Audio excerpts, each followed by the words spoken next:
और पृथ्वीराज चौहान पहले नेता नहीं है, कोई नए नेता नहीं है कांग्रेस के जिन्हें हिंदुओं में आतंकी नजर आता हो।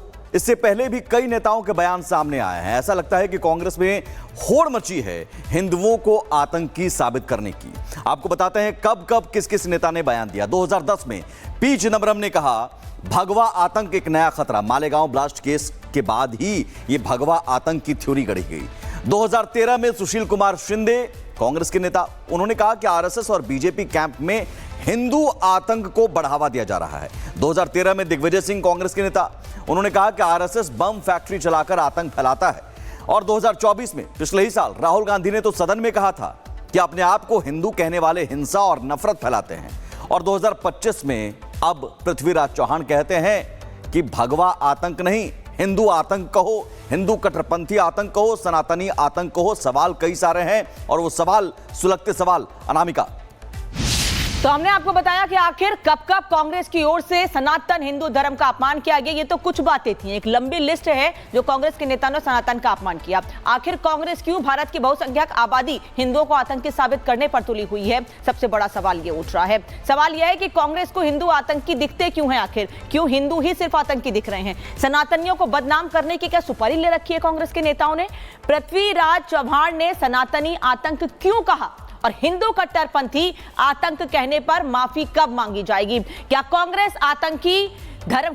जो है आतंकियों में भी धर्म की खोज करती है? क्योंकि एक तरफ कोर्ट ने भी यह साफ कह दिया है कि आतंक का कोई धर्म नहीं होता है, लेकिन उसके बाद भी लगातार कांग्रेस के नेता हिंदू सनातन धर्म का अपमान करते हैं, हिंदू धर्म के लिए गलत शब्दों का इस्तेमाल करते हैं। केरल से लेकर उत्तर प्रदेश तक होड़ मची हुई है कि कौन ज्यादा गलत शब्द हिंदू सनातन के लिए इस्तेमाल कर सकता है।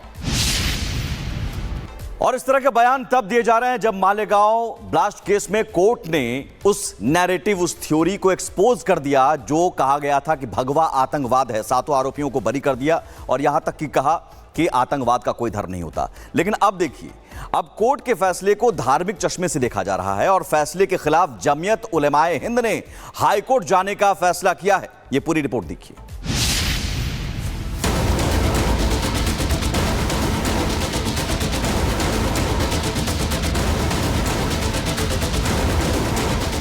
– 2008 के मालेगांव ब्लास्ट केस में एनआईए की विशेष अदालत ने बड़ा फैसला सुनाया।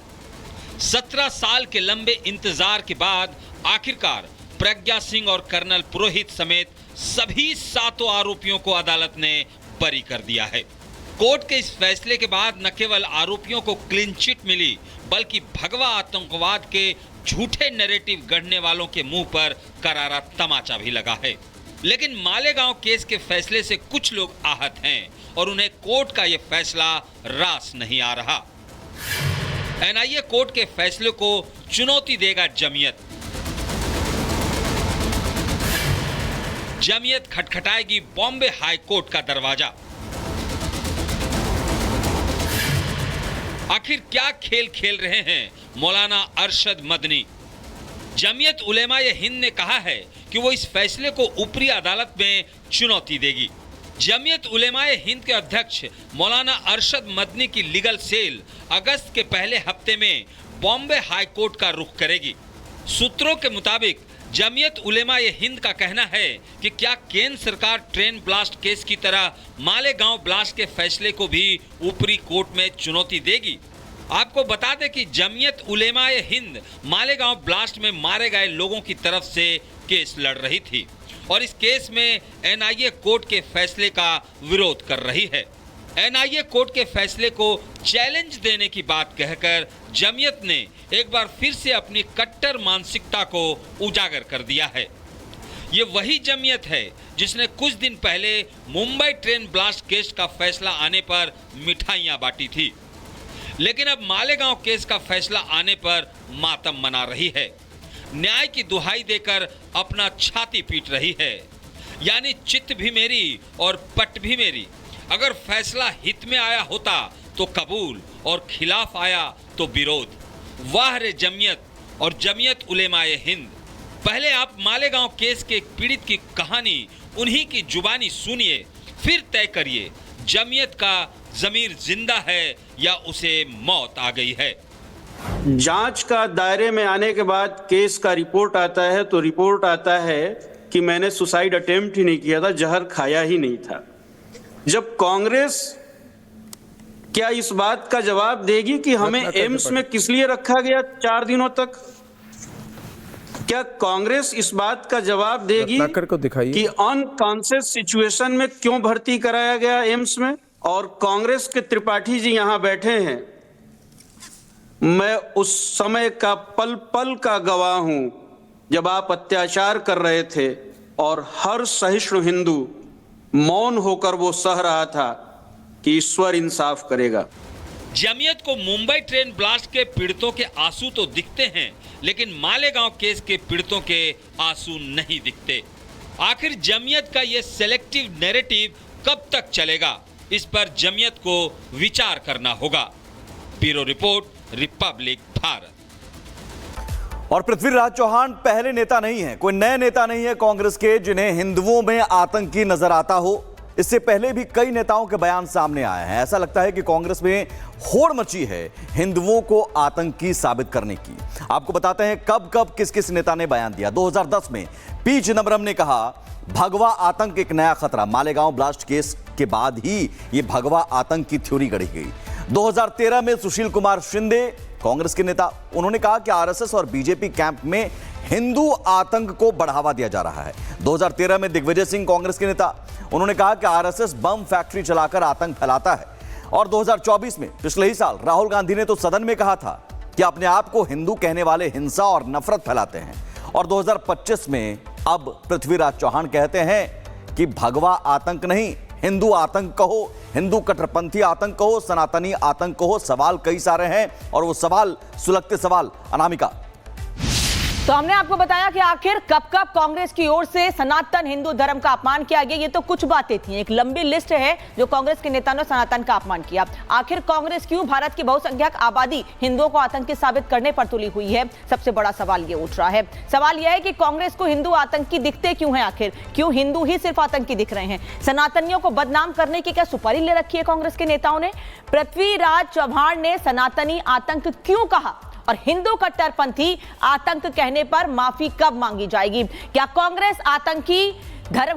जो है आतंकियों में भी धर्म की खोज करती है? क्योंकि एक तरफ कोर्ट ने भी यह साफ कह दिया है कि आतंक का कोई धर्म नहीं होता है, लेकिन उसके बाद भी लगातार कांग्रेस के नेता हिंदू सनातन धर्म का अपमान करते हैं, हिंदू धर्म के लिए गलत शब्दों का इस्तेमाल करते हैं।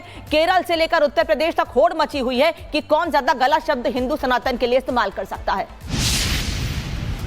और इस तरह के बयान तब दिए जा रहे हैं जब मालेगांव ब्लास्ट केस में कोर्ट ने उस नैरेटिव, उस थ्योरी को एक्सपोज कर दिया जो कहा गया था कि भगवा आतंकवाद है। 7 आरोपियों को बरी कर दिया और यहां तक कि कहा कि आतंकवाद का कोई धर्म नहीं होता। लेकिन अब देखिए, अब कोर्ट के फैसले को धार्मिक चश्मे से देखा जा रहा है और फैसले के खिलाफ जमीयत उलेमाए हिंद ने हाईकोर्ट जाने का फैसला किया है। यह पूरी रिपोर्ट देखिए। –